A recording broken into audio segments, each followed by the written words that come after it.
नमस्कार मंडळी. बघा, आज मी पालक डाळ केलेले, मुगाची डाळ घालून पालक केलेले. पालक आठवड्यातून एक दिवस तरी खावा, कारण पालकमध्ये खूप जीवनसत्वे आहेत. जीवनसत्व भरपूर आहे. फोडणीला मी बघा लसूण, कांदा, टमाटा, जिरं, मिरच्या 2 अशा घालून मी फोडणी केलेली आहे. आणि पालक धुवून चिरून त्यामध्ये टाकलेलं आहे आणि मुगाची डाळ थोडी टाकलेली भिजवून शिजवून. मी पाणी जास्त नाही घातलं, गरगटं करायचं होतं पण खात नाही कोण म्हणून मी फक्त सुकीच केलेली.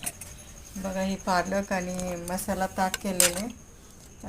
ताकामध्ये मी मीठ आणि कोथिंबीर आणि जिरेपूड घातलेले.